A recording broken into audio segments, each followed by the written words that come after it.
Please, come in. Ah, book. I see we are moving at last. Yes. The way was finally cleared while we slept. If all goes well, we will arrive in Venice this evening. The train will be there for several hours for refueling and reprovisioning. What do we do with the 13th murderer? Do you have a lead? I thought about it. There is one clue that was left aside in my investigation. The diary I found in Ratchet's safe mentioned an appointment in Venice. Someone with the initials AW. He will never keep the appointment. But there should be enough time. I must try to keep that appointment for him.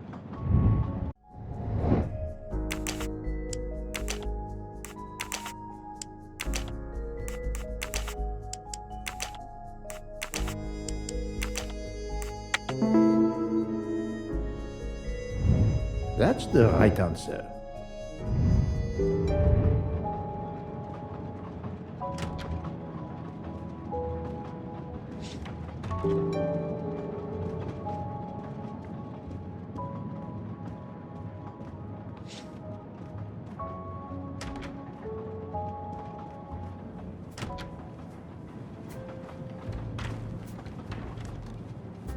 Doctor, a moment. Have you made arrangements for Ratchet's body? Yes, it will be collected by the Italian authorities when we reach Venice. The autopsy will be performed there. However, there is something odd. Oh? Since the train is French, jurisdiction must be shared. When I told them you were already on the scene, they have both agreed to support your investigation until we reach Paris. Ratchet's compartment will be sealed until we arrive there. All of those who conspired to kill Ratchet are to be confined to the train until then as well. So, thanks to you, I am the rope in a tug-of-war between two countries. Oh, but I thought you would want to be in charge. And isn't it odd we continue on our journey with a trainload of people that police consider potential murderers? Calm yourself, Doctor. It is not the first time I find myself in the middle. And to be honest, I welcome the chance to see this case through. It is fast becoming one of the most challenging of my career.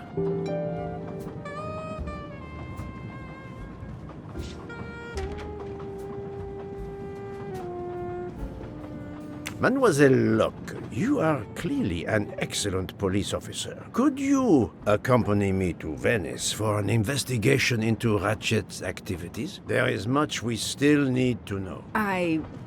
Well, yes, it would be an honor to work with you. And I'm glad you trust me. What do you have in mind? There was a notation in Ratchet's appointment book. He had an appointment. With who?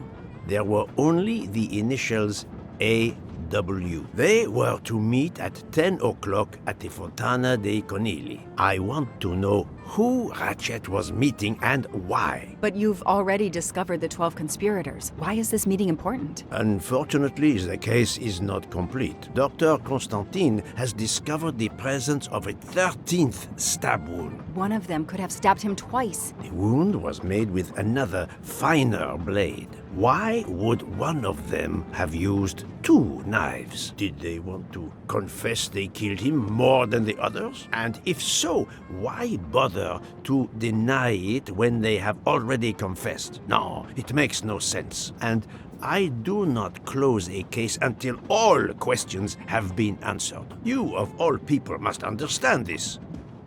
You're right. I do understand. I'll help you. Thank you. Together, we will uncover the truth. We will arrive in a few hours. Take the opportunity to rest. I slept well last night. No more effects of the drug. Excellent. Then be prepared when we reach Venice. We have another mystery to solve.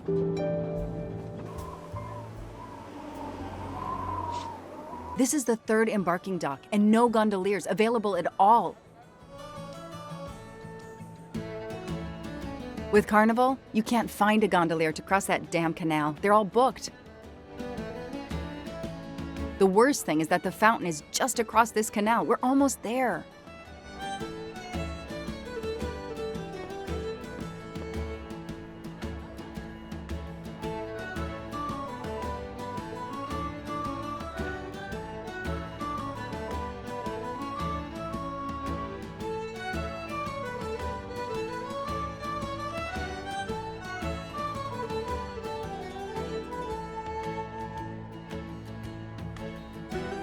I see a gondolier just over there.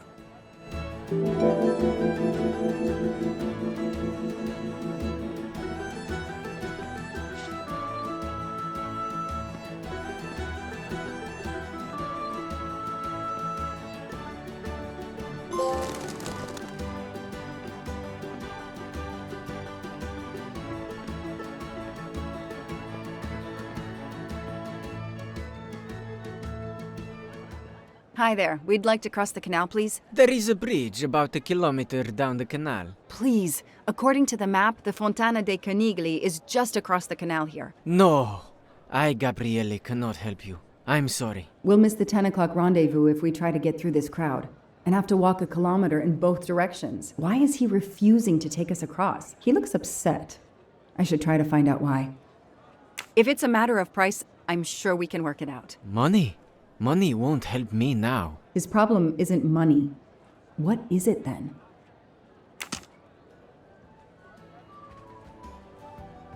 Bella Chiara, the beautiful Chiara. A beautiful name for a beautiful gondola.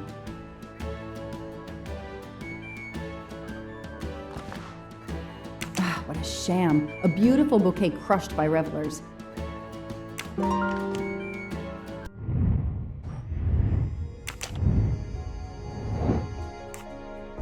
Nice.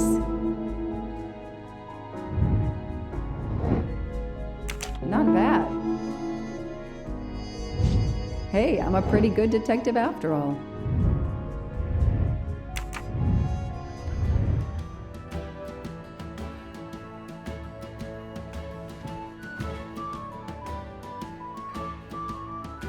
I'm sorry you had a fight with Chiara. What? How did you know? I'm a detective. I'd like to help, if I can. If you have a spare engagement ring, detective, I'll take it. Ah, I see. You lost the engagement ring you were planning to give Chiara? Lost? It is worse than that. I threw it away in the canal. I bitterly regret this gesture. I now find myself without a girlfriend and without a ring.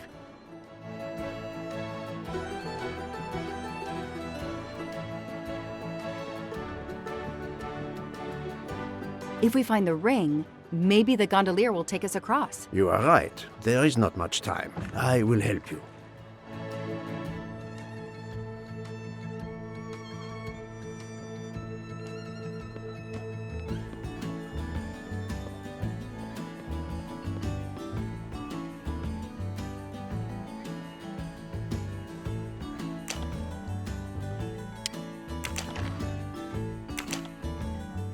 I know someone who will be happy.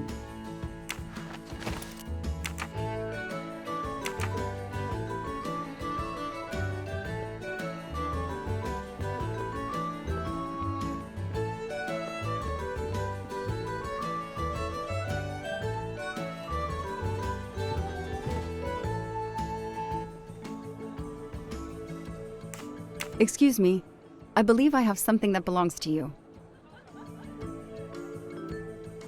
Mamma mia, grazie mille, signorina. With this, I can now win my Chiara's heart again. I know it. How to thank you? My friend and I need to get to the other side. We have a very important date at the Fontana di Conigli. Ah, yes. The rabbit fountain. Of course, I'll take you across. Then I will call Chiara. Hopefully, she will forgive me. I'm sure she will. Well done, Detective Locke.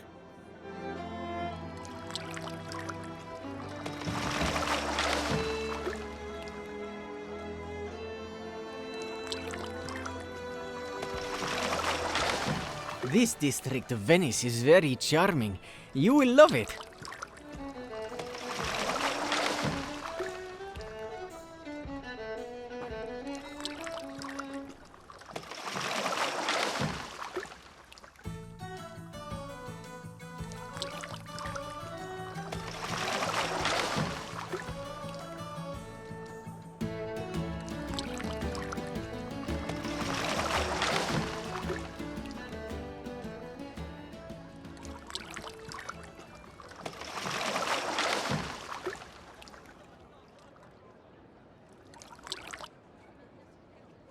If it's not too much to ask, can you wait for us until we return? Yes, no worries. I can call Chiara from here. To find the fountain, walk along the quay on the left, then cross the bridge and you are there. You cannot miss it. Got it. Thank you. Thank you, Signorina. You have made me the happiest gondolier in Venice. Do you forgive me? I am sure this little problem will pose no challenge to you.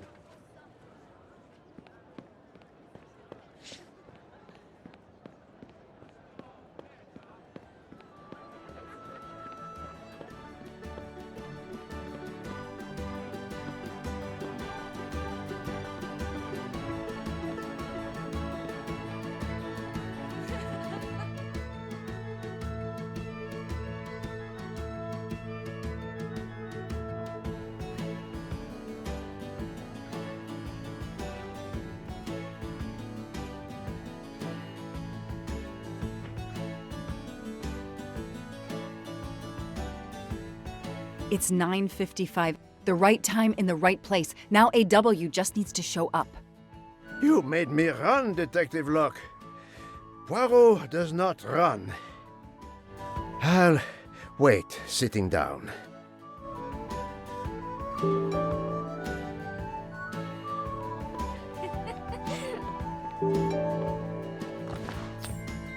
I've earned a gold mustache. Did you see anyone who could be AW? No, no one. But who knows what those masks and costumes are hiding?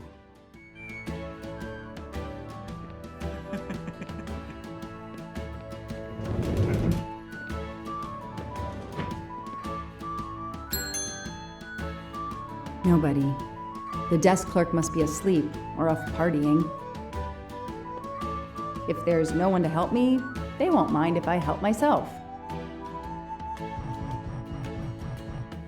Aziz Wadi. That's the only name that corresponds to the initials AW. Paziente, non ti ho sentito. Posso aiutarla? Hello, I'm looking for the Fontana dei Canigli. Do you know where it is? Ah, it's right in front of the hotel. It's easy to recognize because of the rabbits. Thank you. I had an appointment with someone, but I can't find him. I wondered if he might be staying in your hotel. I can't help you unless you give me the name. I have an appointment with Mr. Aziz Wadi. Do you know if he's here? Well, unfortunately, he left the hotel this morning. He seemed to be in a hurry, but he left a carta. You are? I'm Mrs. Ratchet. Mr. Wadi asked me to give the message to the signore, but I suppose this is okay.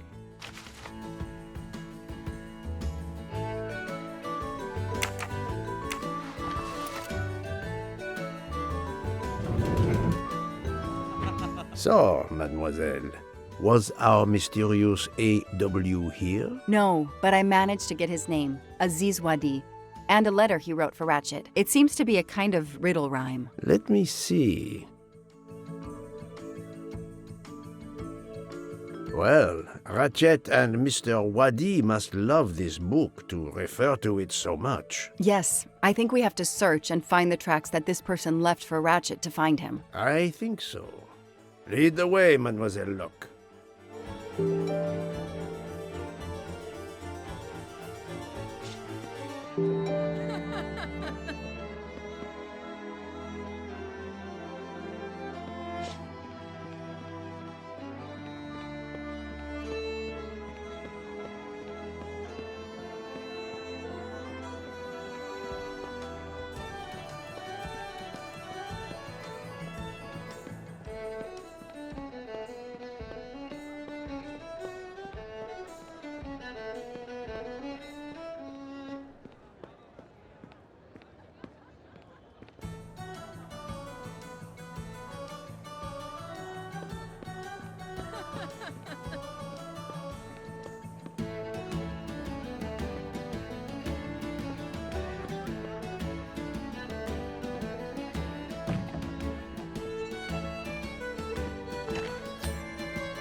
Not really my style, but I'll take it.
A gold mustache.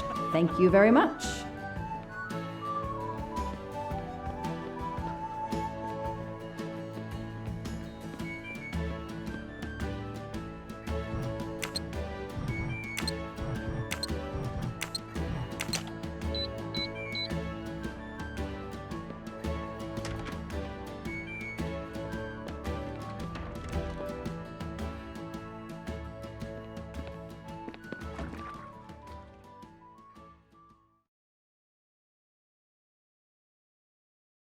Hey, you.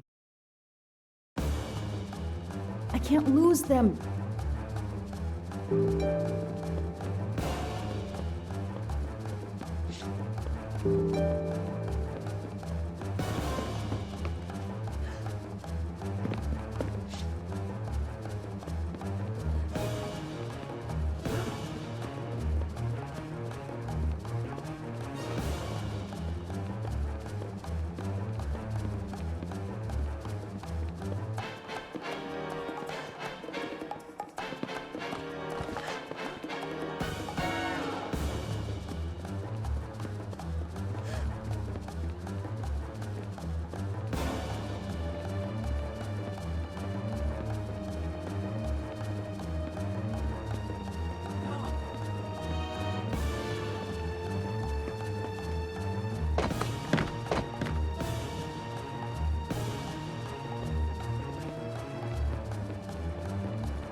Move over.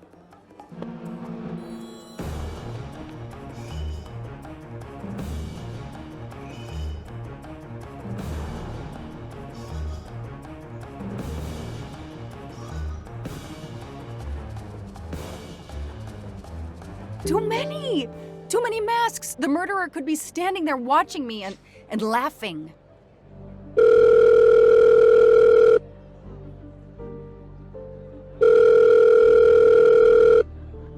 Yes, Detective Locke? The murderer got away. I'm coming back. But it looked like he dropped something when he climbed the first wall. All right, I'll go and see. For my part, unfortunately, I could do nothing for the victim. He was already dead. I have already alerted the Italian authorities. I will see what I can find while I wait for them.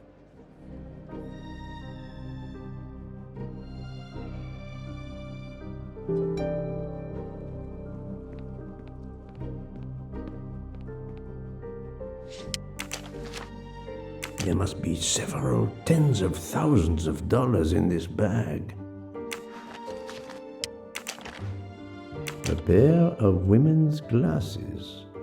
Was Ratchet planning a new identity?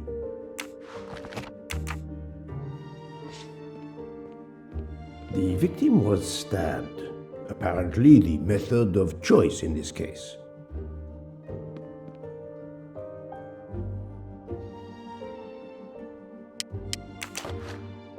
A bunch of keys. If, as seems likely, Mr. Wadi is a resident of Geneva, then one of these may belong to his home there. Various clothes in his suitcase. Mr. Wadi was obviously planning to leave this city. Mr. Wadi's Swiss passport. I'll see if I can find a match on the internet to confirm his identity.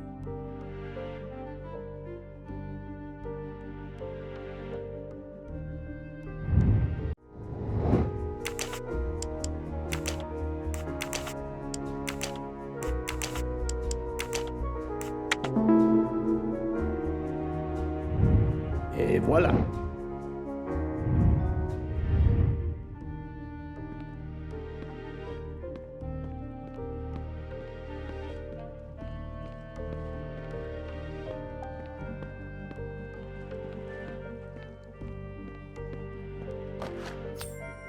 Come to Poirot, my exquisitely sculpted friend.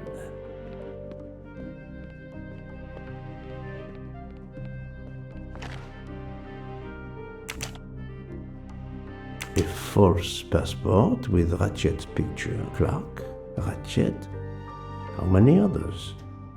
Now he will become Enrico Caldo. It appears Ratchet changed his identity as often as his socks.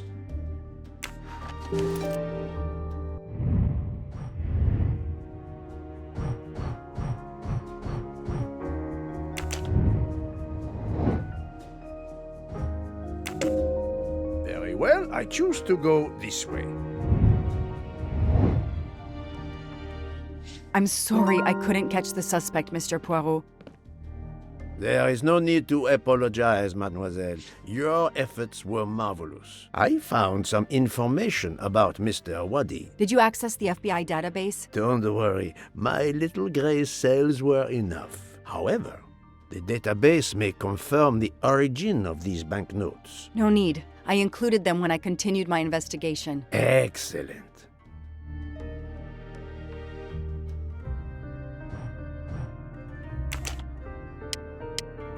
Score.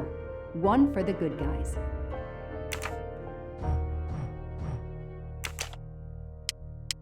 That is a great detective job. That's it. No rookie mistake there. Mr. Poirot, it's part of the ransom money from the Armstrong case. You are surprised? I suppose not. So Ratchet had it in an account at the Banque du Lac. It would seem so. He knew the serial numbers on the banknotes could be traced, and he could not spend it, so he stashed it there. But now he's run low, something he didn't count on. He hopes enough time has passed so he can begin to spend the ransom money. There is something else he didn't count on. What's that? He didn't count on you, Detective Locke, and your tenacity. Thank you.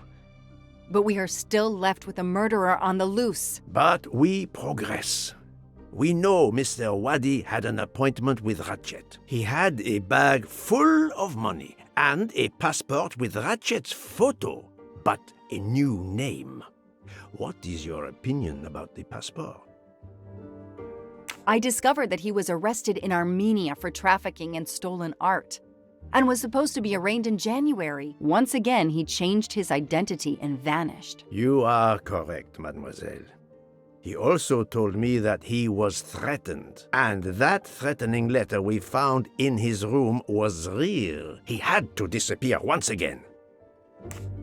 The bag isn't very big. He could have easily run away with it. If he didn't take it, it was deliberate. He wasn't interested in the money. If the motive wasn't money, it leaves passion or revenge for motive. So, Detective Locke, what do you think? Passion or revenge? Revenge seems like an obvious motive to me. The murderer carefully followed Wadi from the fountain to the new meeting place despite Wadi's precautions. That is cold and careful. Excellent. We cannot yet know for certain, but that is a sound psychological analysis. We have an idea of the motive. It is the same motive as that of our 12 would-be murderers on the train. But we still must know who was under that mask.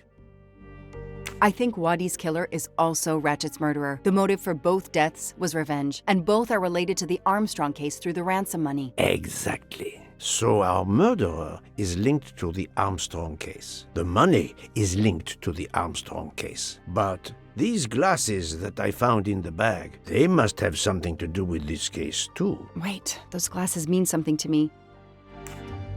Wait, I know. I've seen these. They belong to Suzanne Moreau, little Daisy's nurse. I remember seeing them in her bedroom, but they were gone the day she died. I remember the press saying that the nurse had committed suicide.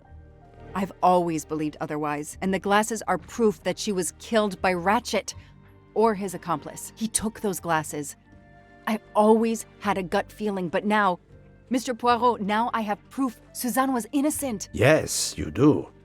But the question I ask myself is this. Why did Ratchet keep these glasses? In my investigation at the time, I had already found Daisy's hair clip in one of Ratchet's hideouts, and now Suzanne's glasses end up in this bag, which was a delivery to him. 2 objects from 2 victims of Ratchet. Keeping an object belonging to his victims as a memento of the murder. He was a fetishistic killer, a trophy hunter. Okay, we managed to clear up some of the gray areas. What now? The bag only contained a fraction of the $1 million ransom of the Armstrong case. The rest must still be in a secure place. I will make a wager with you that it is the Banque du Lac in Geneva where Mr. Wadi worked. Wadi was also the keeper of Ratchet's secrets. They were killed by the same murderer. Agreed.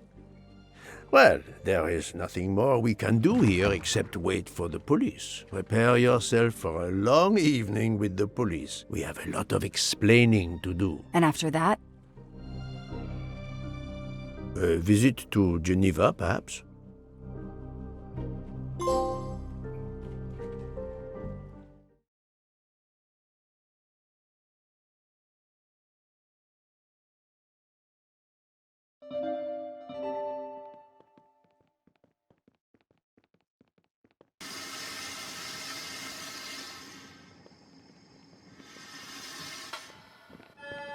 Here you are at last. I was worried about you. We just left the police station. We had to explain to the Italian police that we were not murderers. What? Another murder? I'll tell you when we're underway. Are all passengers and staff aboard? Yes, everyone is here. We were waiting for you. Excellent. Let's not waste any more time. We have to make a longer than usual stop in Lausanne. What? How long? Long enough to do a little banking in Geneva.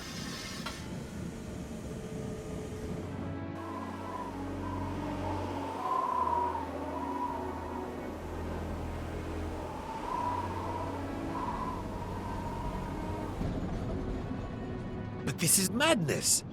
A 13th murderer of Ratchet? Mon ami, he was not well liked. But Monsieur Michel would have seen anyone enter Ratchet's compartment. And there were another 10 people milling about, taking their turn at stabbing him. How could they not notice an uninvited killer? The 13th killer could have acted when Michel was smoking on the platform at Vinkovsky. But even after the train departed, Michel was absent from his post at the end of the corridor several times the night of the murder. I must know where he really was and when. Yes, he most certainly returned to the train. How can you be sure? It's obvious. I mean, I hope Mr. Poirot agrees. Please continue, Detective Locke. All the passengers and crew are still aboard. If the killer of Mr. Wadi had remained in Venice, we would have noticed right away that someone was missing, and we could have alerted the authorities. I promise you, I made certain everyone was aboard before we embarked. Book, calm yourself. Calm myself? But we're back where we started. There is still another murderer on my train. Wait a moment. Can I change my mind about my verdict? Can we turn everyone over to the police? Everyone? Including ourselves? What? No. No. Oh, it's a nightmare. Let us take it step by step, my friend. We can start by eliminating all of the members of the Ratchet jury.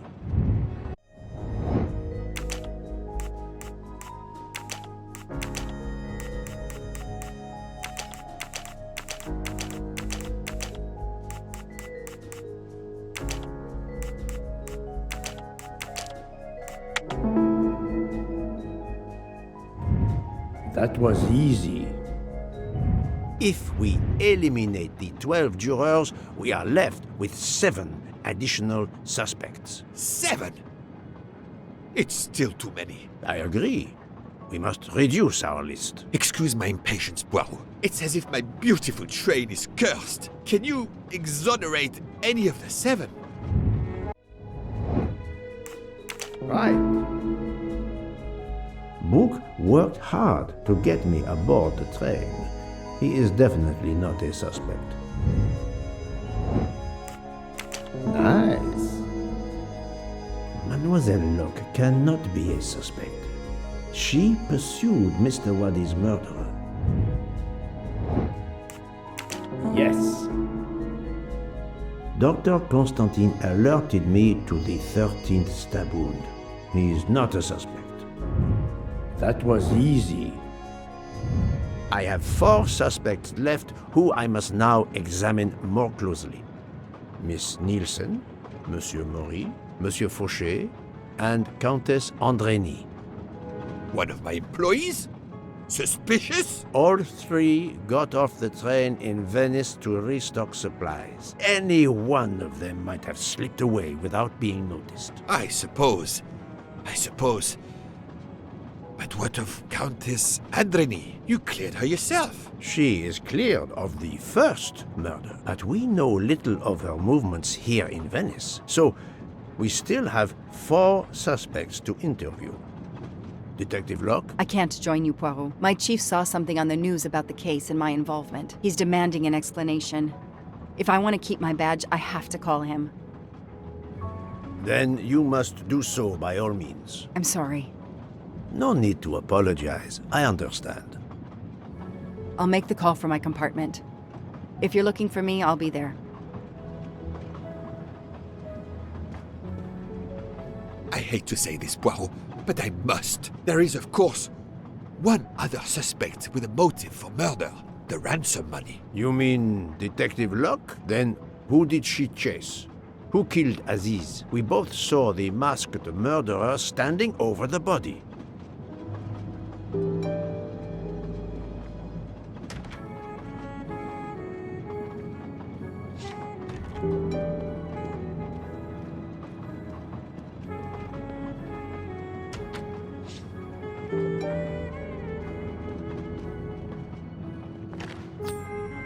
Aha! Golden moustache.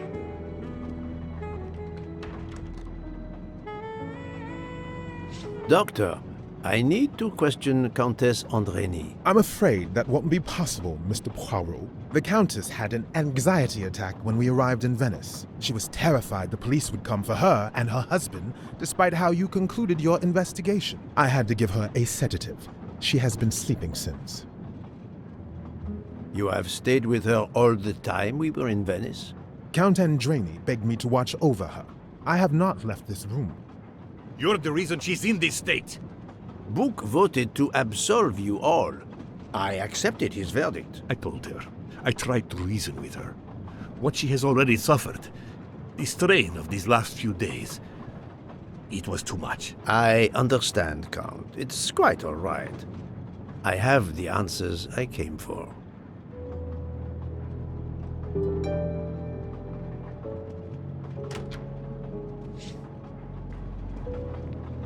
Ah, Michel, I have a few more questions to ask you, if you will allow me. Anything, Monsieur Poirot. We are in your debt. Please tell me your movements when we were stopped at Venice Station. Once the compartments were cleaned and the linen refreshed, I stayed in my quarters. Did you notice anything special? Comings and goings? Monsieur Bouc had asked everyone to stay in their compartments. I would occasionally walk the train to ensure everyone was comfortable. Oh, I saw Monsieur Maury was all alone loading his crates of provisions. A great chef like that, reduced to petty labor, I would have helped him. But Monsieur Bouc had ordered me not to leave the train for any reason. So, Monsieur Maury was forced to labor alone. Let us review the actual timeline of the night of Ratchet's murder, not the one manufactured to hide your crime. I left the train in Minkowski for a smoke. Then I resumed my post. That was the truth. The train departed on schedule. But then, of course, an avalanche of snow blocked the tracks. At 12:45, Madame Hubbard and I met in her compartment to discuss how to adapt our plan. Due to the snow and Poirot. The little play we had staged for you had to be rewritten. I left her compartment at approximately 1:15. Then the curtain went up. Calls in the night, the red kimono, all for my benefit. And all for nothing, as it turned out. Do not blame yourself, Michel. I am the theater critic no playwright wants to see in the audience.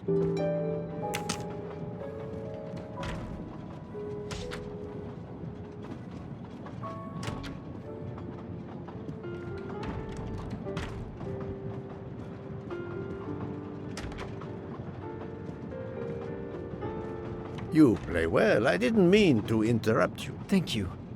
Many years of piano lessons thanks to my mother. I try to play in a few clubs in Paris when I get the chance, but as you can see, it hasn't made me rich. What can I do for you? Conversation only. Tell me about your time in Venice. I had Monsieur Book's permission to see my sister. She lives in Marghera, just outside of Venice. She had a baby a few weeks ago. This was my first chance to meet my new nephew. Monsieur Book gave you permission? Yes, you can ask him. Most assuredly, I will. What time did you leave and when did you return? I left around 9-10 p.m. I was back by 10:45 p.m. When I got back, Hotaru was in a lot of pain. I gave him a back massage. That would have been enough time to kill Monsieur Wadi and return to the train. May I see your knives? Of course, they are here. If you don't mind. Help yourself. They are under the bar counter. Tell me again about your poker game the night of the murder. It's a regular game to help relax after a long day. Let's see, we started around 11 p.m. We took a short break in Vinkovsky, Hotaru, Pierre, and I. The game finished up around 2 a.m. We'd all had quite a bit to drink. Ah, yes, I left for about 10 minutes to refrigerate champagne for the next day. That must have been around 1 a.m.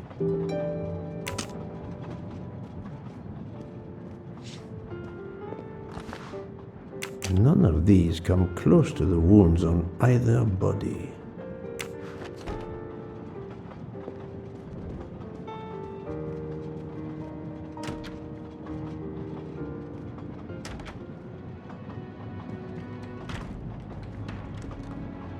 You told Fauché he could go into Venice? Marghera, actually. Not so far away. It was his only chance to see his sister. He's been working every train for weeks. There is never time to see the new baby. Enough, Book. Your heart does you credit, but your common sense, it... I know. But it's fine. Isn't it? He did come back. Oh, it's fine, as you say. Unless he saw the baby, then killed someone else and returned to the train. But that's monstrous. Murder is always monstrous, my friend.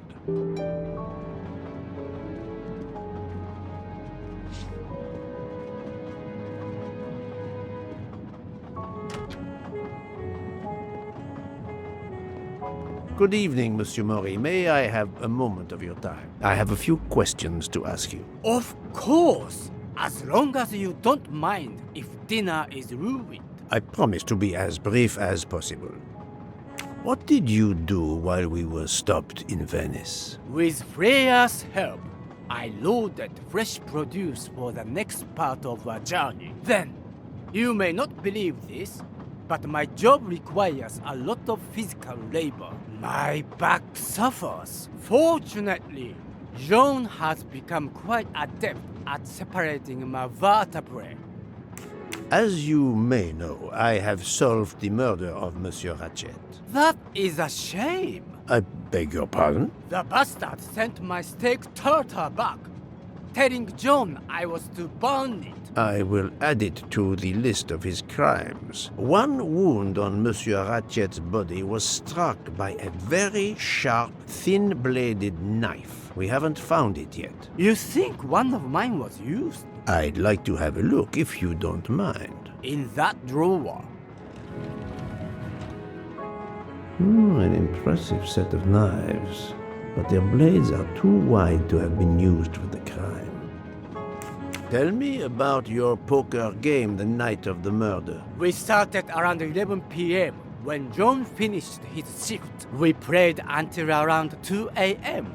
From what I remember, it's a bit vague. You played without a break. Actually, we did break once for a smoke. John, Pierre, and I.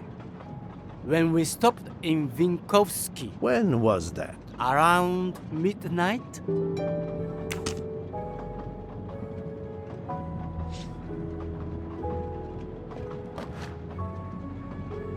Saffron. It must be worth a small fortune.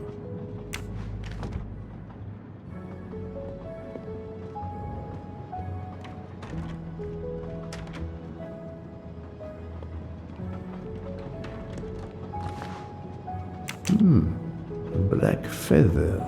That reminds me of something.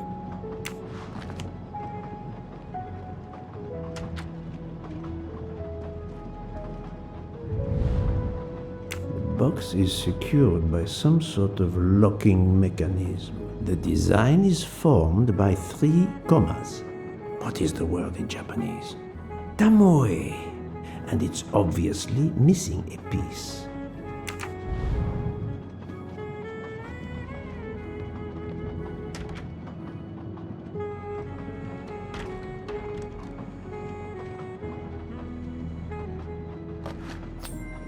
Come to Poirot, my exquisitely sculpted friend.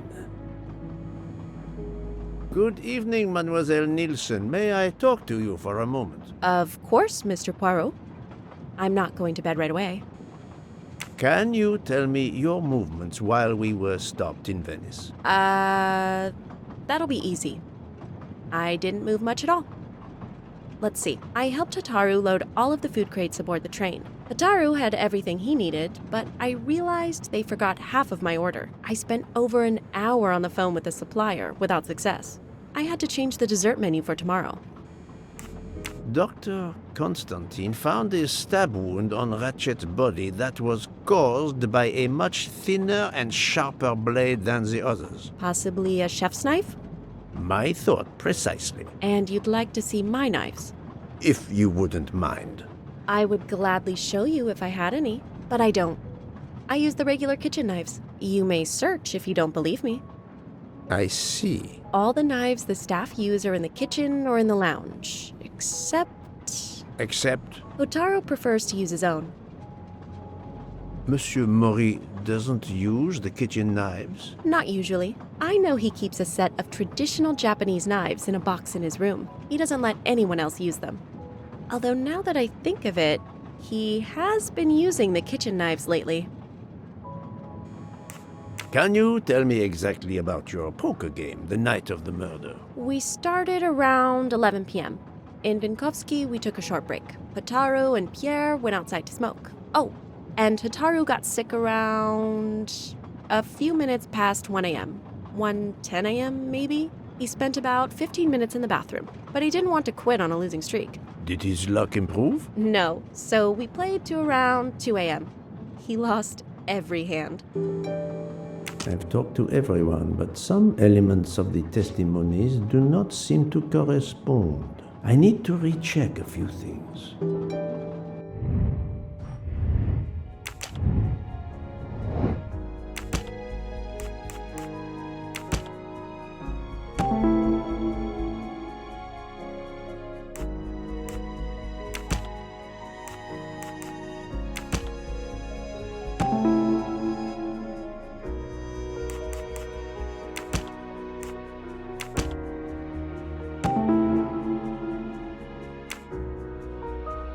Any of the 3 staff members had the opportunity to kill Ratchet when Monsieur Michel wasn't watching the hallway. Et voilà.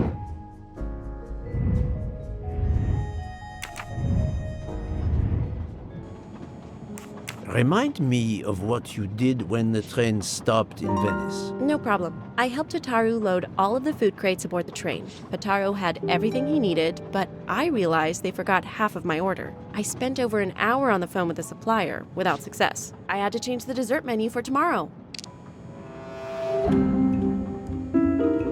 Mademoiselle, I believe you're hiding the truth from me. What makes you say that? Michel saw Monsieur Mori carrying the crates of food alone. You weren't on the platform. I did help Hataru. The entire time? He carried so many crates, his back was sore. I'm sorry about that. Okay, I'm guilty. I did leave him before we were finished. But I had to. There was no saffron he needed for a recipe. I volunteered to go into Venice and get him some. The Rialto market would be open late because of the carnival. He gave me money. I knew we weren't supposed to leave the train, but I only wanted to help. Mr. Mori can confirm this. Ask him. I saved dinner.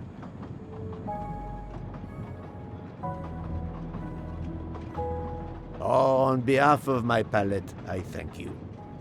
How long were you gone? I left at 9:10 p.m. and was back with the saffron around 11. That's when I called my supplier for the items I was missing. Miss Nielsen had almost 2 hours to buy the saffron, find a costume, kill Monsieur Wadi, elude Detective Locke, and make it back to the train for that phone call. Yes, it's possible that was enough time. Thank you, Mademoiselle Nielsen. That is all for now. Sorry again, Mr. Poirot. I hope you enjoy tonight's dessert.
Coltelleria Venezia.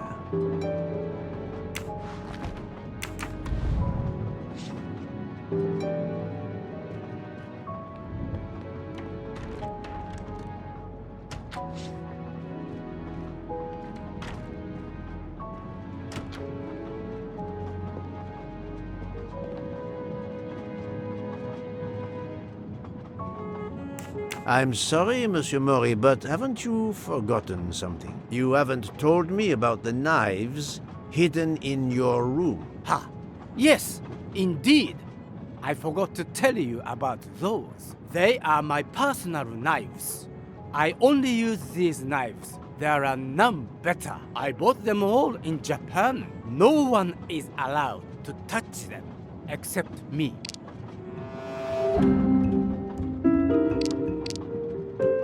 I'm afraid you are better at sushi than lying. What? What do you mean? One of the knives has an inscription, Coltelleria Venezia. Did you happen to go shopping tonight, monsieur? Damn you, Poirot.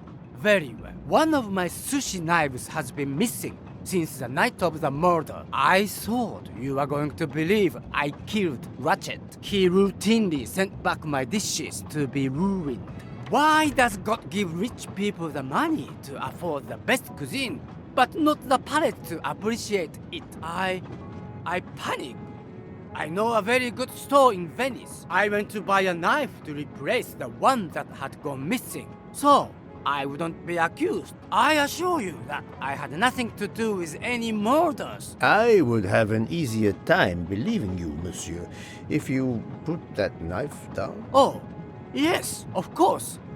Sorry. What time did you leave on your little shopping trip? I left around 9:30 p.m. I was back a little after 11:15 p.m. Time enough to stab Monsieur Waddy and return. Very well, Monsieur Mori. That's all for now. If I have another question... I'll be right here, cooking.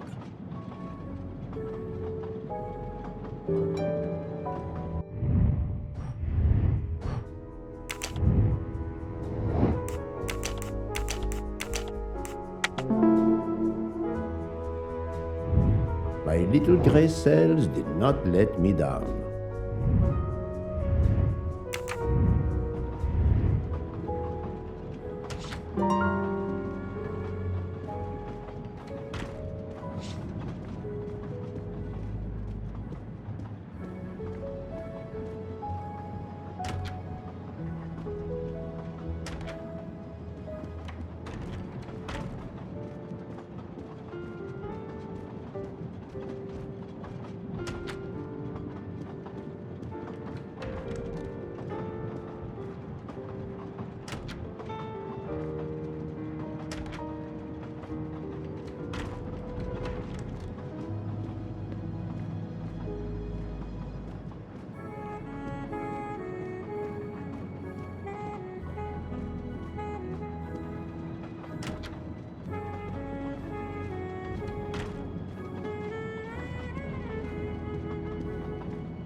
What have you been doing, Poirot? I am completely in the dark. I will shine some light on the situation, my friend. I have 3 new suspects who could have killed Ratchet and Monsieur Wadi. Miss Nielsen, Monsieur Fauché, and Monsieur Maury. They all had periods of time during both murders to commit the deed, and their alibis are weak. A visit to family, and not 1, but 2 shopping trips. But all are my employees. Alas, yes, my dear book. But we have no proof against any of them. None of the 3 appears to have any motive whatsoever. But this is a tragedy. Do not give up hope. We will catch this murderer. There is still one place that may hold the evidence we need. Geneva. Exact. Do not give up hope? Well, that's easy for you to say. But what if it's Freya? What becomes of dessert? If it's Sotaru, who will cook? Me? And the worst, if it's Jean, who will serve the drinks? I've been checking up on the Banque du Lac. I had to confirm my identity for Interpol, so they contacted my captain at the Berkshire Police. I suspect he was not pleased. That my vacation was actually an unofficial investigation? I'll say. I would be happy to speak to him on your behalf. Thank you, but he'll get over it. It's a chance to close the books on the Armstrong kidnapping. He stopped yelling, asked for a report, then granted me an extra week. Excellent. What did you learn from Interpol about the Banque du Lac? It's had a bad reputation for over a century. Customers have included the mafia, Nazis, corporate swindlers of every description, even heads of state. It is true, this. It is the worst-kept secret in banking. They take advantage of the bank's strict policy of protecting the anonymity of its clients. This is in defiance of many laws from multiple countries, including Switzerland itself. Of course, I have never taken advantage of such a corrupt system. That goes without saying, my friend. There are ongoing investigations, subpoenas, court orders. The bank will eventually have to comply, or its assets may be seized. But until then, it still thrives, thanks to its wealthy and powerful clients. It sounds perfect for the late Monsieur Ratchet. Do you have any ideas? The serial numbers from some of the bills match those from the Armstrong kidnapping. We agreed in Venice that the bulk of the money must still be physically in the bank's vault. I concur, Detective Locke. Exemplary work. So, our next task is clear.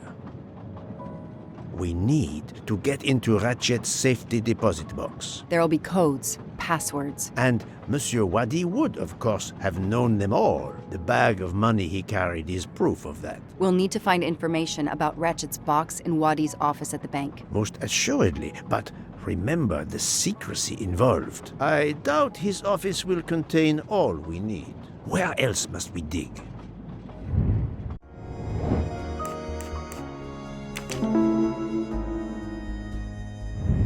That's the right answer. Mr. Wadi couldn't keep all of his secrets at the bank. Hopefully we'll find something in his apartment. We already have his address thanks to his passport, and his keys we retrieved from his body. The train stops in Lausanne at 8 a.m. But that's far from Geneva. I can delay the departure until 11 a.m. No later. The police are expecting us in Paris by the end of the afternoon at the latest. They won't tolerate any delay. The bank doesn't open until 9. I can see only one way that gives us a chance to be on time. Let's take a taxi. I checked a map. It should take us less than an hour to get to Geneva from Lausanne, which leaves us just enough time to access that safety deposit box. We have no choice if we want to be back to the train by 11 a.m.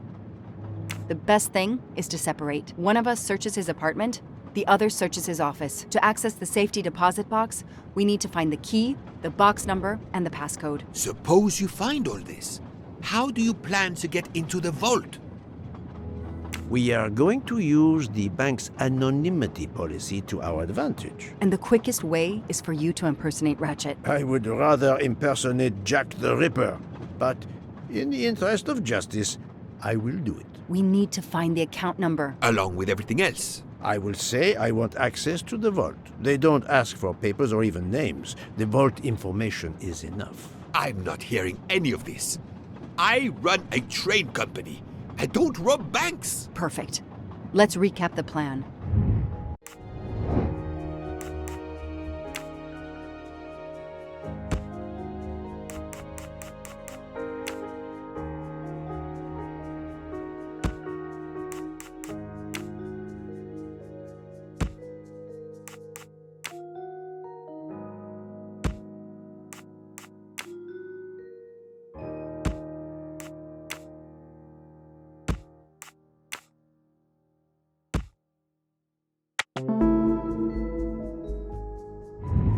My little gray cells did not let me down. To sum up, we're going by taxi to Geneva. Then we'll split up. You're going to search Mr. Wadi's apartment. I'll search the office at the bank. When we have all the information we need, you pretend to be Ratchet, and we can finally find out what Ratchet is keeping hidden in his safety deposit box. It sounds impossible. Not for Detective Joanna Locke and Hercule Poirot. We should get some rest. You are right, Detective. We face our greatest challenge tomorrow. Together.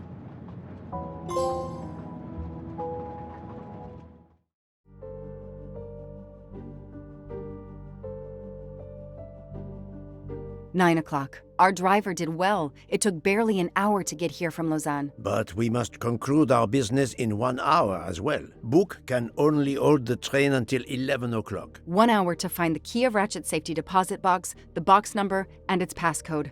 A lot to ask. Indeed, which is why we must split our forces. I will take the cab to Monsieur Wadi's address. You must search his office. I have you on speed dial. And thank you, Mr. Poirot. For what, mademoiselle? For trusting me.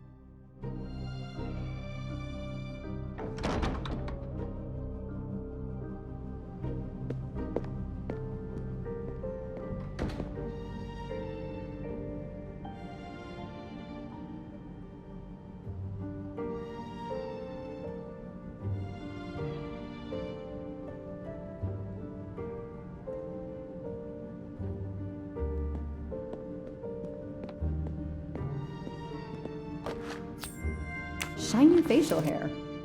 The good news is that it's gold. You there.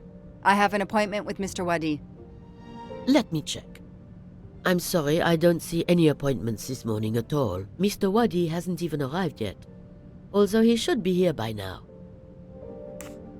Even though your customers are anonymous, considering the amount of money involved, you should still have a mention of a meeting. Yes, I can't understand it. I'll be sure to ask Mr. Wadi when he arrives. In the meantime, you are more than welcome to wait in his office. I'll see you're not disturbed. Please follow me.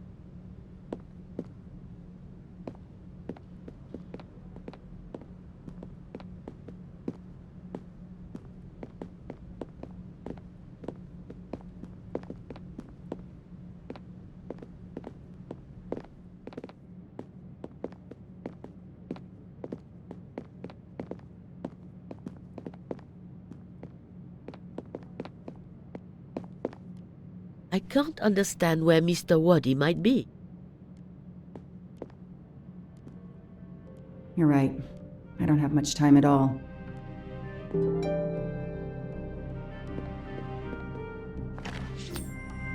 A gold mustache. Thank you very much. Time is not on my side. It's closed.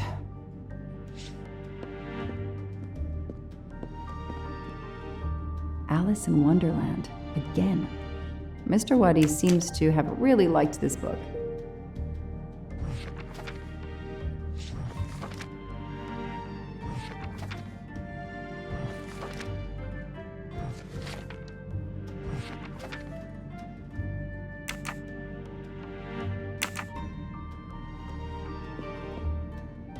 A souvenir Tower of Babel. Makes sense. We know that Mr. Wadi is from Iraq, and the ancient tower is said to have been built there.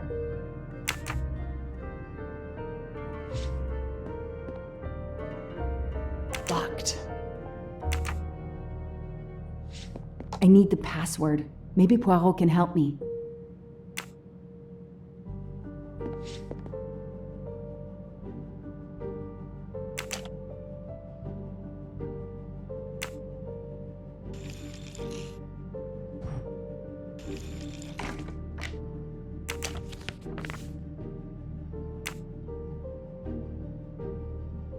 I'm taking a picture of it. I'll send it to Poirot. It might be useful to him.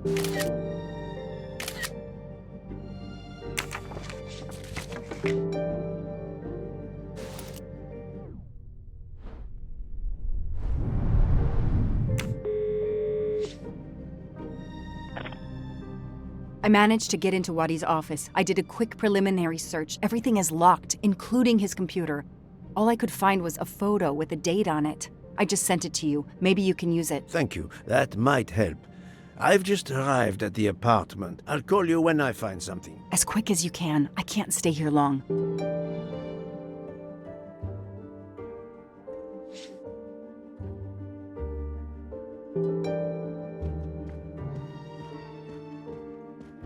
Ah, here we are. Let's see if the key I picked up in Monsieur Wadi's luggage in Venice will open his door.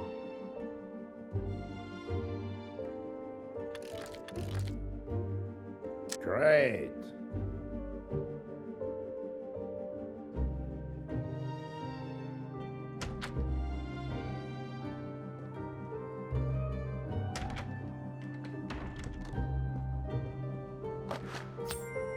You can never have too many of these.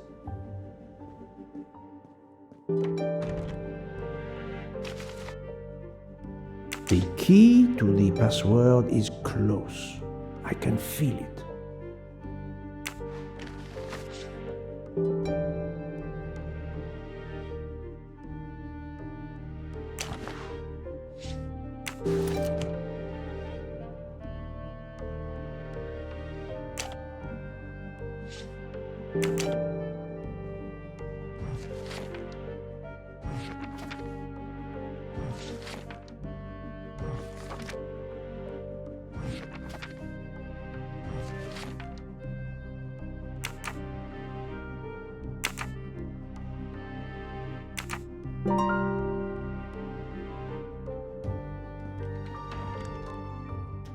I think this belongs here.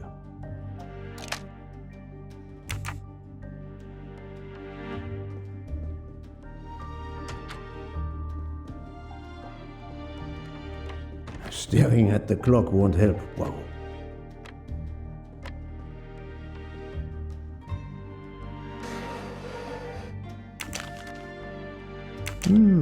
This could be the password to Monsieur Wadi's office computer. He must change it every month. It seems to have a logical sequence, but I need to find the one for December.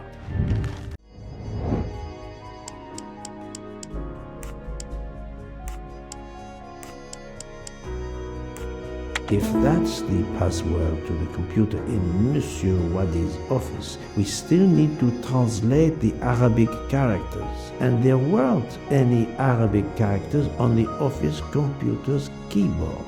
I wonder if the computer in Monsieur Wadi's office has a similar Arabic keyboard. That's the right answer.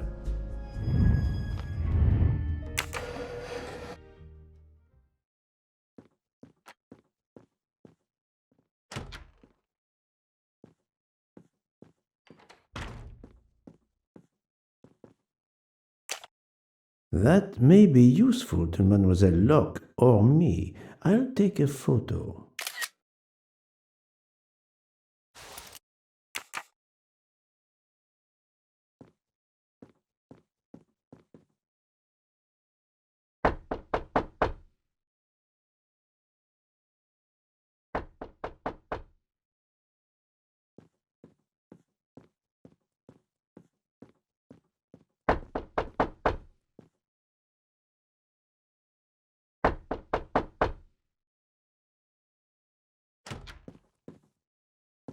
Who are you?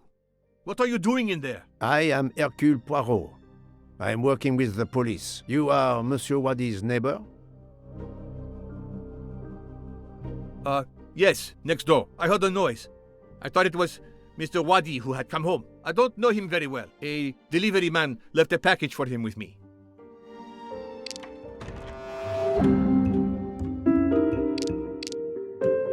You don't know your neighbor very well. Yes, what of it? How is it that Monsieur Wadi has a picture of you on his desk? There is quite a family resemblance. You wouldn't be his brother by any chance? Why are you going through his things? As I told you, I am working with the police. All right, yes. I'm his brother, Mehdi Wadi. Do you know where he is?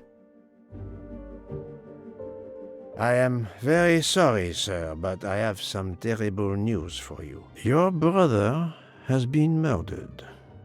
You have my sincere condolences. Oh no. Aziz. My wife. My son. Their hearts will break. Everything he did was for his family. He brought us here from Iraq to give my son a better future. We can't go back. You won't. You won't. Do not fret, Monsieur Wadi. I do not want to cause trouble for you and your family. I am here to catch his murderer. When did you last see your brother? 2 days ago. He was on his way to Venice. It was not a journey he was looking forward to. I knew something was wrong, but he promised all would be well soon. My son will be heartbroken. Aziz made a point of reading to Fadi every night so he could learn English. We hope to legally emigrate there one day. Your son, Fadi. What did Monsieur Wadi read to him? His favorite book is Alice in Wonderland. The nonsense of it all. Why? It is the answer to a question I had. I believe your brother was a good man, forced for some reason to keep secrets, and that got him killed. Sir, there is something else. Aziz left me a letter to open if anything should happen to him. Could you show it to me? Yes, I will get it.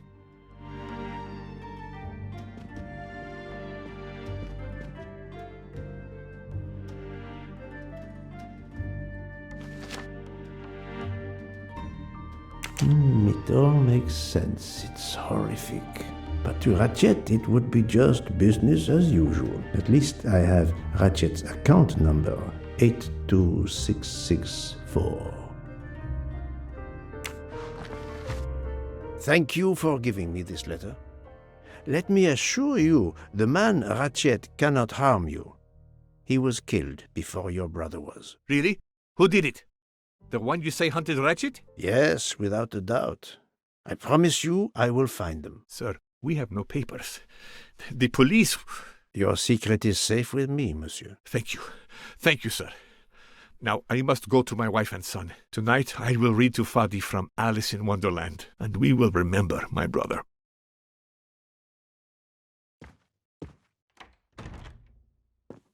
I need to notify Mademoiselle Locke that I have Ratchet's bank account number.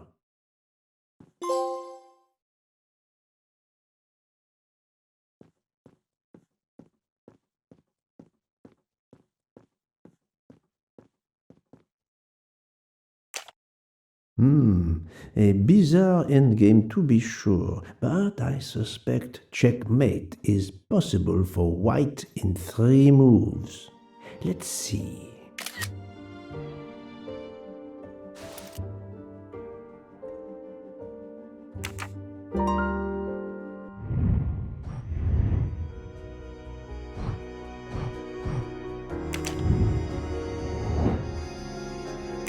Yes.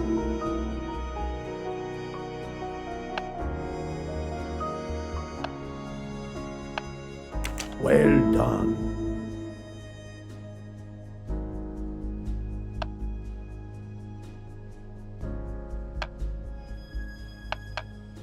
Good job.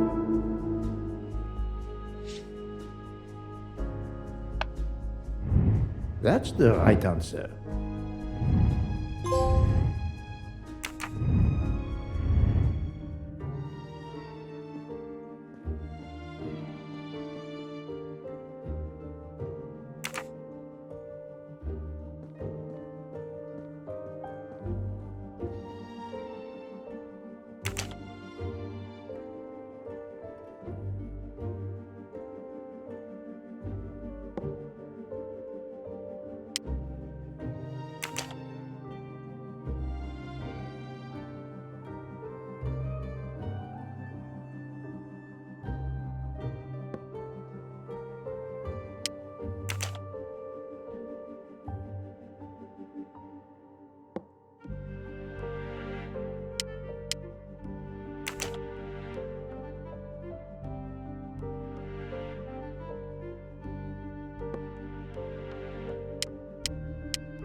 This computer won't give up its secrets easily.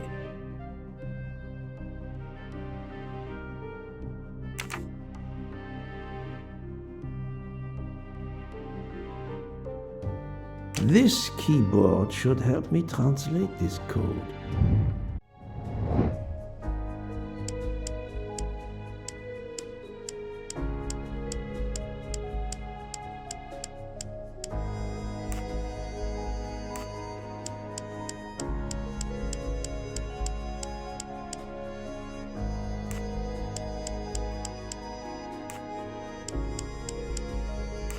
Arabic is read from right to left, so the password must surely be read that way too. With any luck, this will unlock the computer in Monsieur Wadi's office. Let me text it to Miss Locke. That was easy.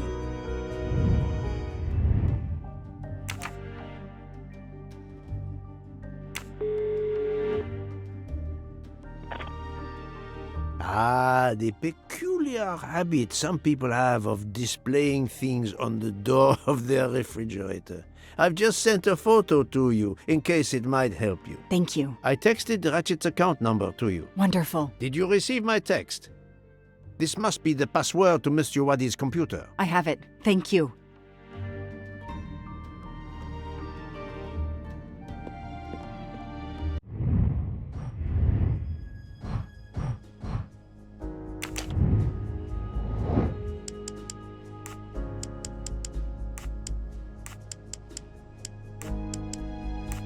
Ratchet's password. Here it is.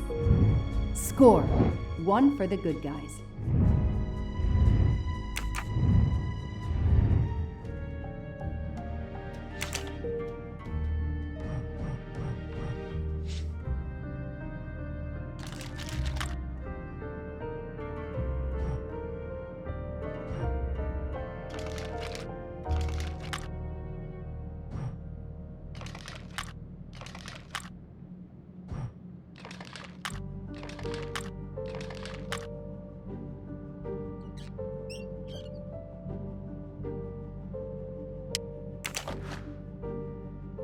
Key.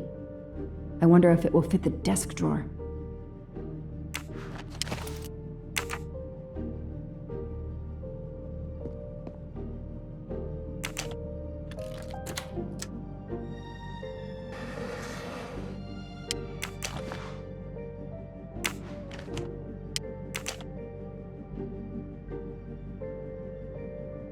Those indentations are from the sheet of the notepad that was on top. This is great. All those mystery movies I watched as a kid. I know what to do.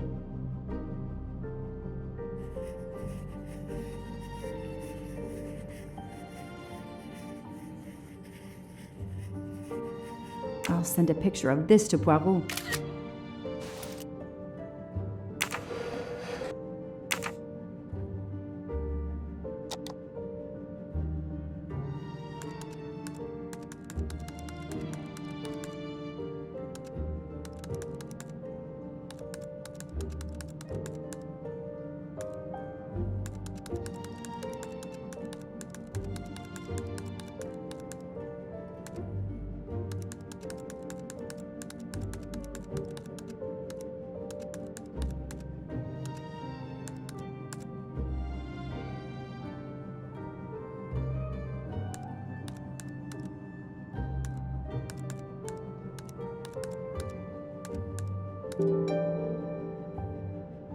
The number of Ratchet's safety deposit box. At last, I should let Mr. Poirot know.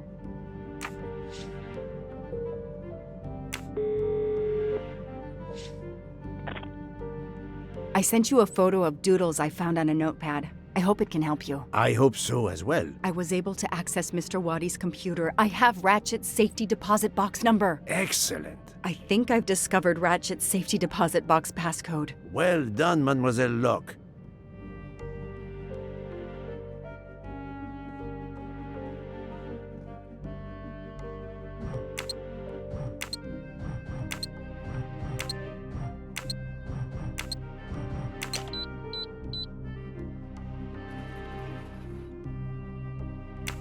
It looks like a safe key to me.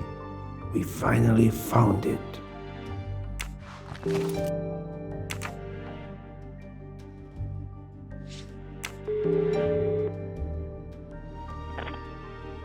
Good news. I have found the key to Ratchet's safe. Perfect. We're running out of time. Do we have everything? I have the key to the safety deposit box. I have the number of the box. And we have the passcode.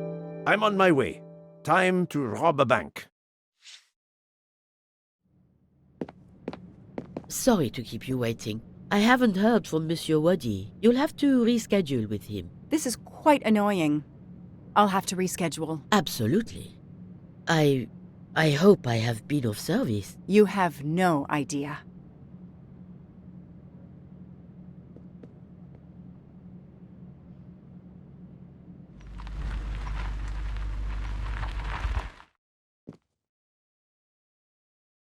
That was fast. We do this as planned? Yes, I am, Monsieur Ratchet. But with the bank's questionable policy, I do not expect anyone to ask. Right. Absolute secrecy regarding their clients. The last Swiss bank of its kind.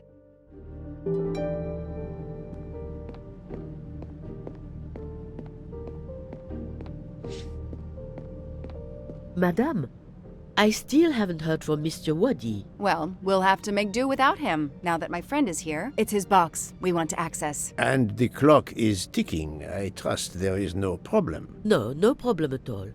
May I have your safety deposit box number? 4346. May I see your key? Do you know your passcode? Yes. Mademoiselle will be able to accompany me? No names, of course. Of course. I'll open the door. Go down the stairs. The guard will accompany you.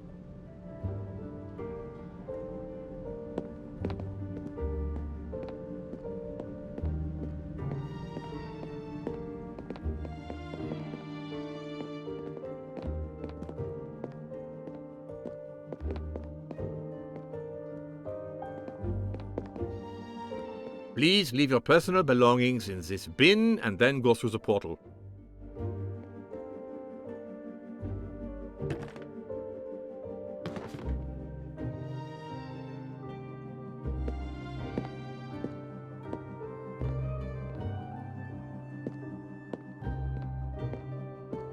I'll open it for you.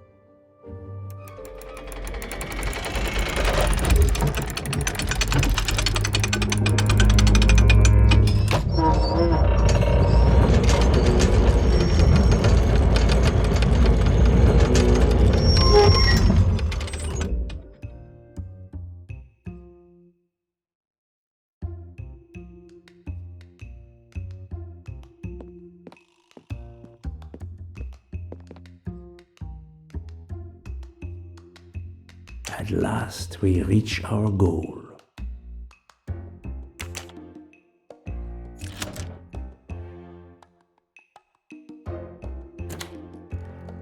Now I will insert my key, if you allow. Thank you.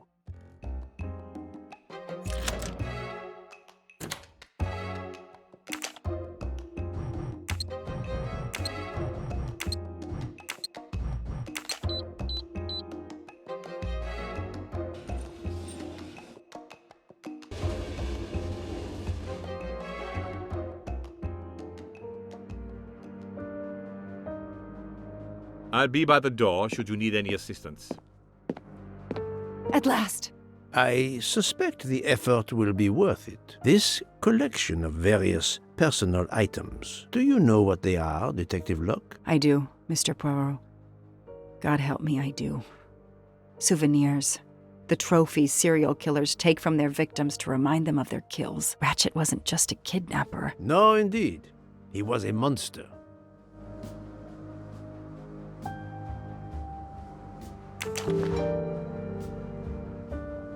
Another victim.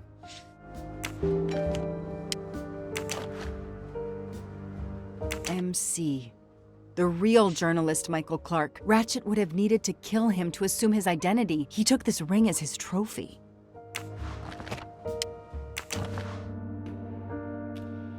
He knew the serial numbers on the banknotes could be traced. The rest of the Armstrong ransom money. The serial numbers match.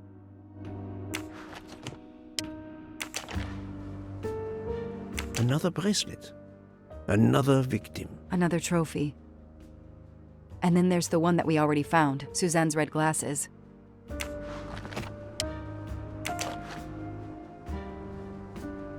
wonder who this keychain belonged to. Certainly not Ratchet.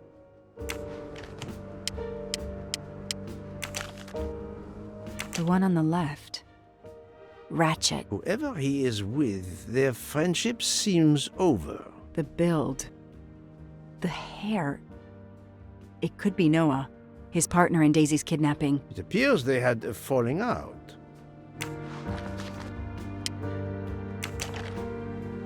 Another trophy. A woman. We may never know her name. You were lucky, mademoiselle, when you met him at that cabin in the forest, alone. How many victims do you think Ratchet had? Too many. Diamonds. A fortune. Crime does pay. No, mademoiselle. This time it was the criminal who finally paid.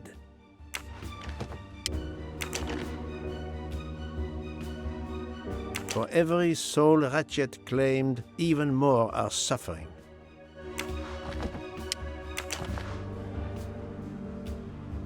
Another trophy. We may never know how many people he killed. 4 years of investigation. It's all over. I finally have the last piece of evidence that Ratchet was Daisy's kidnapper and murderer. More than that, you have helped unmask a serial killer responsible for so many deaths. But even with all this, we're no closer to solving Ratchet's murder. On the contrary, mademoiselle, everything. It is coming together. Don't you agree, detective? What? The damaged photograph. It could be Noah. You think Noah killed Ratchet for revenge? The train. What about the train? I know how a killer could vanish without leaving a trace in the snow. Wings? Camouflage. The trophies. Poirot, we have a train to catch. Not just a train, Detective Locke. We have a murderer to catch.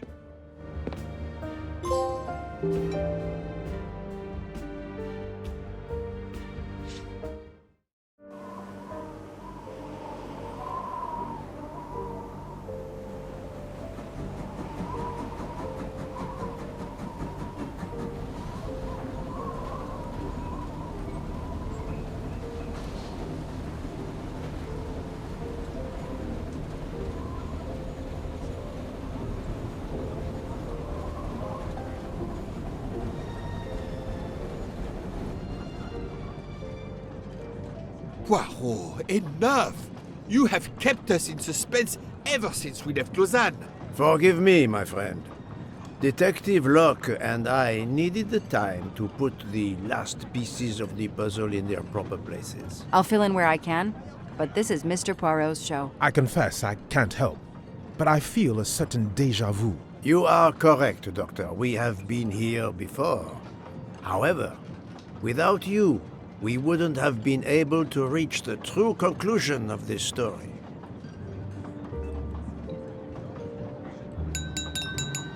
My friends, your attention, please. I hope you have finished your dessert. You have every right to think the solution to the murder of Ratchet is a closed book. You are wrong.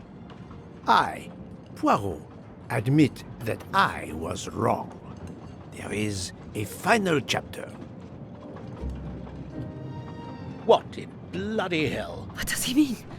Perhaps if we are silent, Monsieur Poirot will explain. Most of us naturally expect a journey by train to proceed in an orderly fashion from station to station. But this journey has gone off the rails. A comfortable journey, which should have been restful, turned out to be quite a challenge for my little gray cells. I beg your indulgence. I know it will be painful, but I must update you on the strange turn the Ratchet murder investigation has taken. I had two hypotheses, as you recall. A stranger boarded the train in Vinkovsky, killed Ratchet, and then exited the train unobserved. That was the first possibility. The second solution gave us 12 jurors who condemned Ratchet to death for the kidnapping and murder of Daisy Armstrong. My friend, Book, properly chose the first solution for the authorities. However, thanks to Dr. Constantine here, a 13th stab wound was discovered, throwing that solution into disarray. Moreover, the words of a witness called into question the chronology of the night of the murder upon which the first two solutions were based. Detective Locke?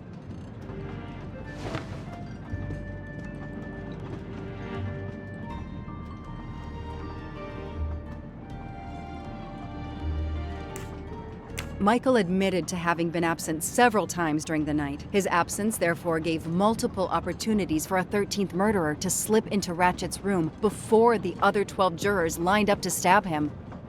You are saying the man Ratchet was when we... Yes, you executed a man who was already dead. But there were other suspects that night. Other suspects? Who? They stand before you. Mr. Fauché, Mr. Maury, and Ms. Nielsen, and they all also had a hole in their stories about their movements that night. Mr. Poirot? Most of you don't know it, but there was a second murder in Venice. Mein Gott, another murder. The victim was a man named Aziz Wadi, a banker in Geneva who was on the payroll of Ratchet. He looked after the money Ratchet obtained from the Armstrong ransom. Ratchet needed money and arranged to meet Mr. Wadi in Venice. One of these three knew about that money. Now, each of them had an alibi, of a sort. But if any of their alibis was a lie, that person had time to murder Monsieur Wadi, Monsieur Fauché, Mademoiselle Nielsen, and Monsieur Maury. One of you murdered Ratchet and Monsieur Wadi. Are you kidding? I pour drinks for our guests. I don't murder them. It's nonsense! You are accusing me because of my knives? But why would one of my employees kill Ratchet? The killer's motive for killing Ratchet was revenge, but not for Daisy's death. The motive for Aziz Wadi's murder was also revenge. Mr. Wadi was helping Ratchet. Ratchet had an accomplice in the kidnapping named Noah. They kidnapped Daisy together. Ratchet stored the ransom money in a Swiss bank that protected anonymous clients. He forced Monsieur Wadi to watch over the money. Once enough time had passed, Ratchet felt it was safe to have Monsieur Wadi bring him cash whenever Ratchet needed it. The serial numbers of the bills would still be in a file, but no one would be actively checking it. Precisely. But Ratchet didn't just keep the ransom in his safety deposit box. There was something much worse. There was something much worse than Daisy's ransom money in that safety deposit box. During her investigation, Detective Locke found evidence proving that Ratchet was what is known as a trophy killer. He kept souvenirs of his crimes. We found trophies in the safety deposit box. There were others in a cabin Ratchet used in the Berkshire Mountains, including a beloved toy of little Daisy's. If I'd have known that, I would have cut the bastard's head off.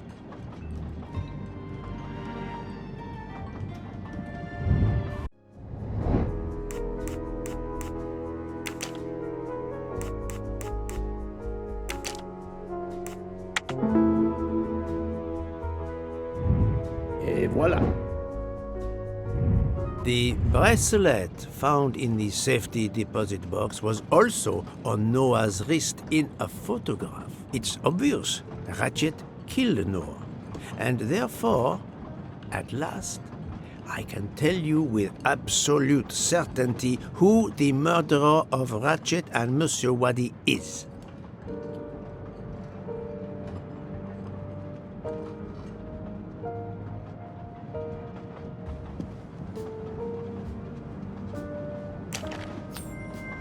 You can never have too many of these.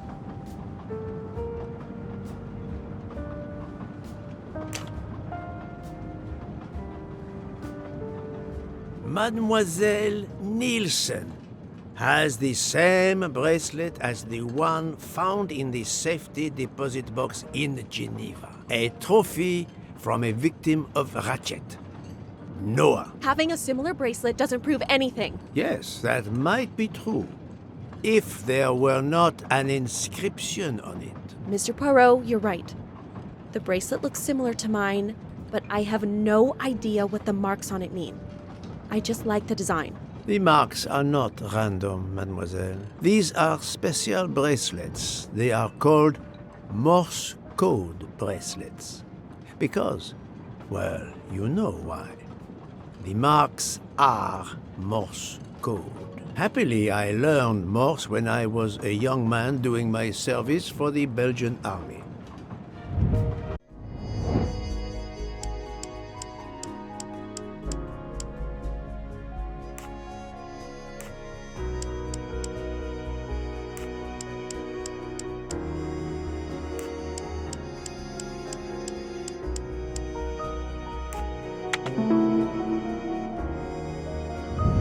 I'm right again.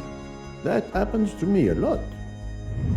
On the bracelet found in Ratchet's safety deposit box was the name Freya in Morse code. Your first name. It belonged to your father, Noah. Noah Nielsen. Let's stop playing this little game, mademoiselle. What does yours say? Noah? It says father. Ratchet. That bastard. He kept my father's bracelet as a trophy. Thank you. I have to admit your timing for Ratchet's murder was perfect. Do you mind if I continue? Would it matter? Go ahead. You've earned the right to crow. I do not make bird sounds, mademoiselle. I take no pleasure in this.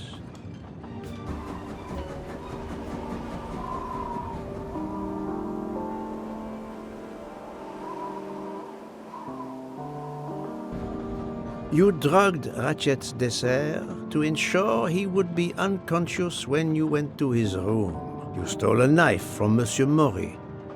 If it was identified as the murder weapon, he would be accused. You knew Pierre Michel would leave the train for a smoke whenever it was stopped at a station. At Vinkovsky, you waited until he was on the station platform. Then, you carefully made your way along the first-class corridor to Ratchet's room. You entered Ratchet's room with the pass key, accessible to all employees in the crew quarters. You stabbed Ratchet at midnight. But that knife, where is it? Probably thrown out of Ratchet's window before the train left the station. A thorough search after the snow melts should turn it up.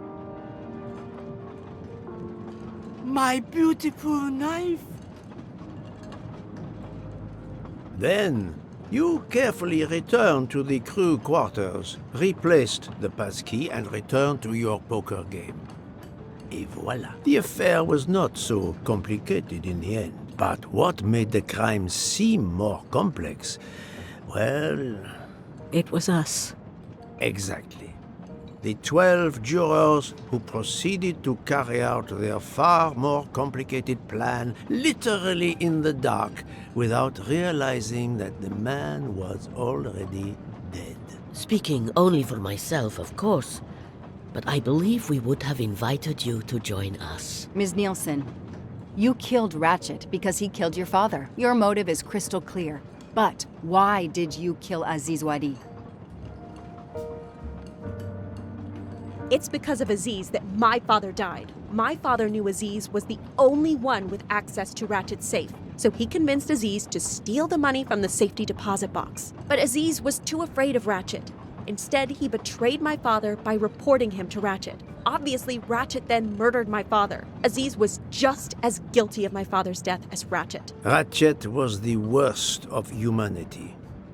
But Monsieur Wadi, if you knew his story... My father is dead because of him. I will not debate the point with you, mademoiselle. He had done nothing to justify his death. I do not see any extenuating circumstances that should allow you to escape justice. You will be arrested at the Gare de Lyon when we arrive in Paris. Judge and jury are you, Monsieur Poirot? And you get away with it. It must be nice. But think of this. I know what you did. What you all did. She's right. She could turn us all in. Relax. Hector, is it? Your secret is safe with me.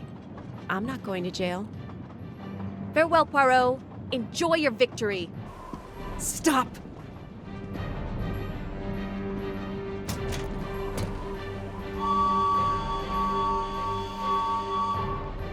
No, Freya, don't jump. You're going to die. I've made my choice. We'll let fate decide. No!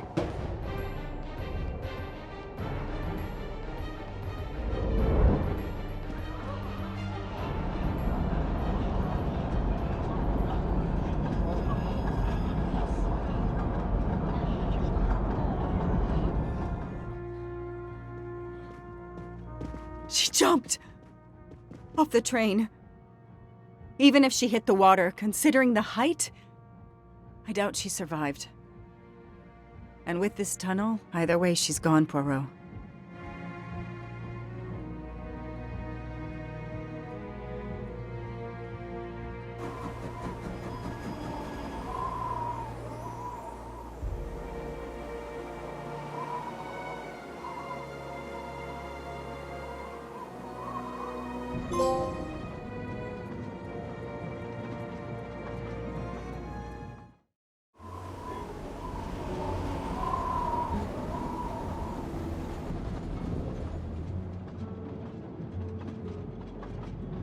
I still can't believe what happened. 13 people took revenge on the same person. This investigation is so incredible. It almost looks like a detective story. It would surely be a bestseller. It is true that this case will remain as one of the most important investigations of my career. My only regret will be that I couldn't bring Ratchet to justice, but I can finally close this chapter of my life. Your determination paid off. You can be proud of yourself. I think we'll be arriving in Paris soon. If you will pardon me, Detective Locke, I have to settle a few details with Monsieur Bouc before we arrive. Please, go ahead. I still can't believe Freya was the killer. She never even cheated when we played poker. She used too much sugar. Nonsense! Her desserts were divine! Unfortunately, her actions were not so divine. There you are, my friend. Bouc, I have a favor to ask. Anything. When we arrive in Paris, will you speak to the police? I would rather keep a low profile. But why? Bouc, my first solution was incorrect. Nonsense! The nuttier the mystery became, the greater your brilliance. Please. Very well, if you insist. I want to thank you, gentlemen, for your service. The cuisine. Under difficult conditions, you surpassed the reputation of the Orient Express. That is true. I look forward to seeing you again abroad, Monsieur Poirot. I promise, not all of our trips are this eventful. Princess Dragomirov would like a word with you, Monsieur Poirot. It is important. She is waiting for you in her compartment. When a princess summons me, how can I refuse?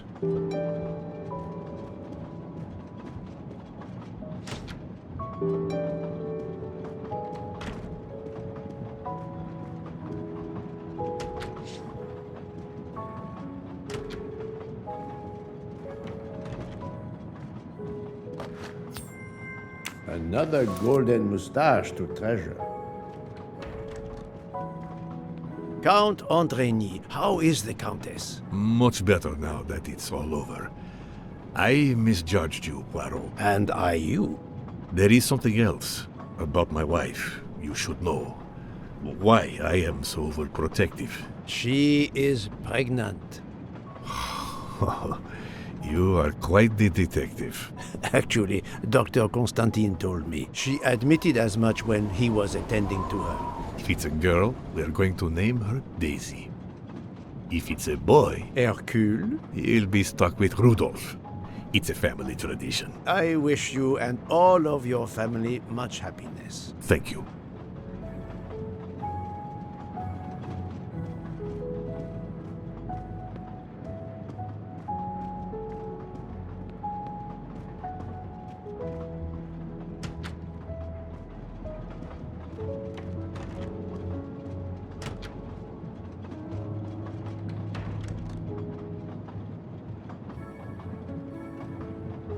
My daughter, my great friend, and I wanted to talk to you one last time. I speak on behalf of the entire Armstrong family, as well as those close to us. You have shown compassion.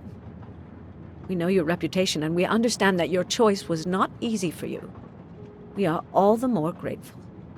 Thank you. Congratulations, my dear.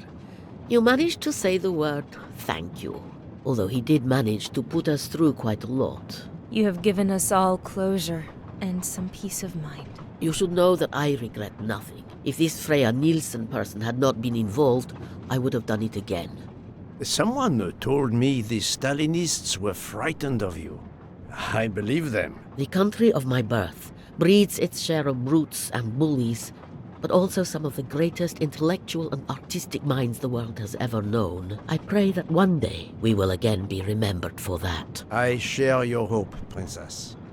And of course, with the real murderer of that man out there somewhere, we are no longer guilty of much. Correct? Princess, don't push your luck too far.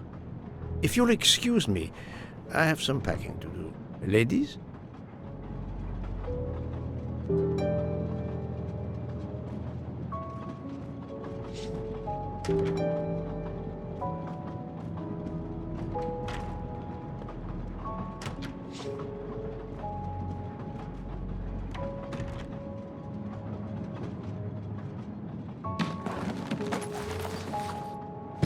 At the end of this investigation, I still have my doubts. Did I make the right choice with the 12 self-proclaimed jurors? Yes, it was the right thing to do.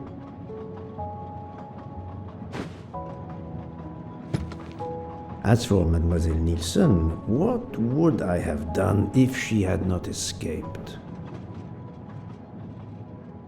Is it justice to let the 12 go free but have Mademoiselle Nielsen arrested? A vast question indeed.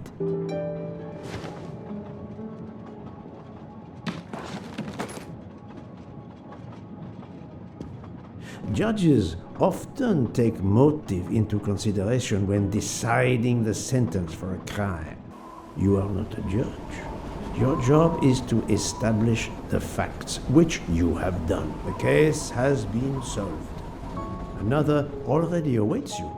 It is the reason you were on this train. It is time. Time to move on.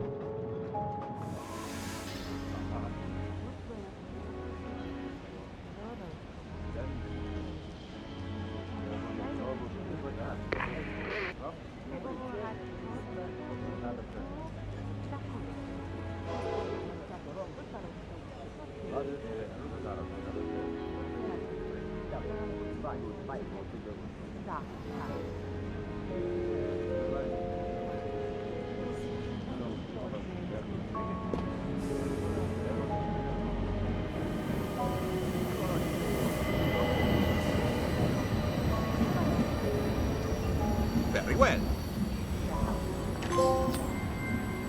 Haha! Golden moustache. That's it. Monsieur Poirot, I spoke with my associates. I convinced them to give you a deal on our new Firenze SUV. No need to thank me. It's the least I could do. That is very generous, but no, I do not drive. You don't? What? But it's electric. It's good for the planet. I am good for the planet, as long as I don't drive. I don't understand. He refused. Yes. Poirot is a nasty man. Poirot is a nasty man. I wonder where Princess Dragomirov's bird can have heard that. Have you lost something? May I help you? Oh, Mr. Poirot, you have done so much already. What is it you have lost? My friends, we are traveling to Poland to help with children. We were to meet at an information booth. But where do I get information on how to find an information booth? There is, I believe, an information booth just inside the main terminal. Oh, thank you, sir. You are a great detective. And you, madame, are a good soul.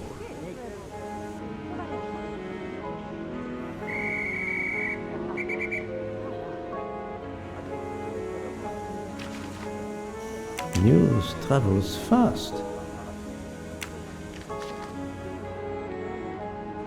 Hey, Poirot.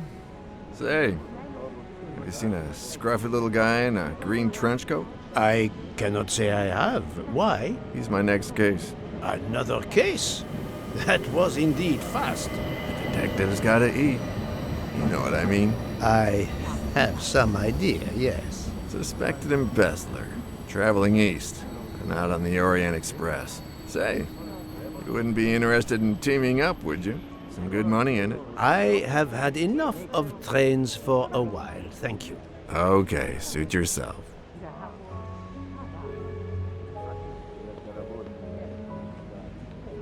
Mr. Poirot, Mr. McQueen here thinks he may know an attorney in the Berkshires who might need a gentleman's gentleman. He's old school English.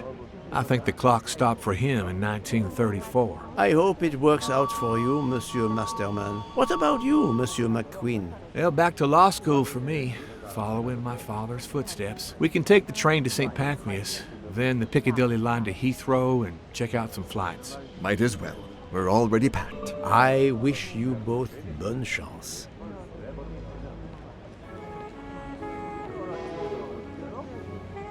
Ah, Poirot. Mission accomplished. I have reported to the police that Freya Nielsen killed Ratchet and that she escaped. They're issuing an international arrest warrant. There's a canal that runs alongside the tracks where she jumped from the train.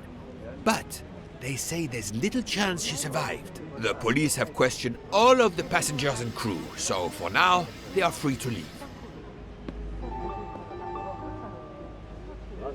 I gave them the results of my preliminary autopsy, and they have the report from the Venetian authorities. They were arguing about jurisdiction when I left. Thank you, Doctor. You have been of inestimable help. A fascinating case. I'm pleased I could assist you. Mr. Poirot, it seems our paths part here. It was an honor and a pleasure to work with you. And I am with you, Detective Locke. The case would have been impossible without your tenacity and dedication to finding the truth. You also proved to be an able con artist in Geneva. You too. Thank you for everything. I'll never forget you. And I shall always treasure our collaboration.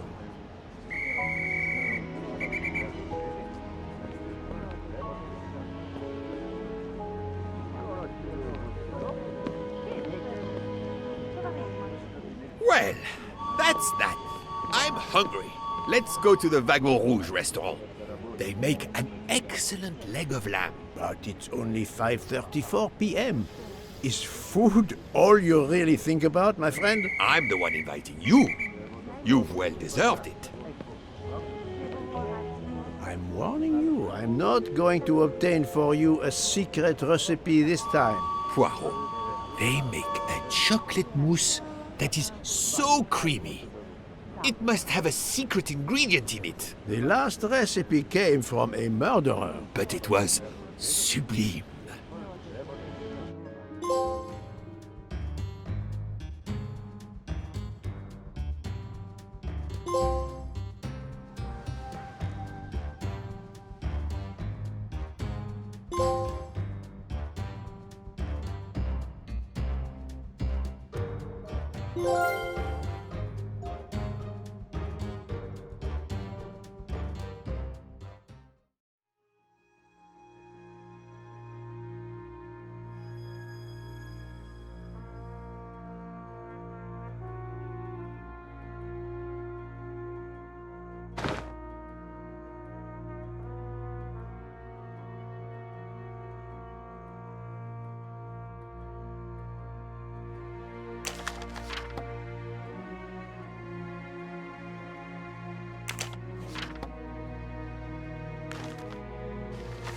Dear Poirot, I didn't really have time to say goodbye when we parted.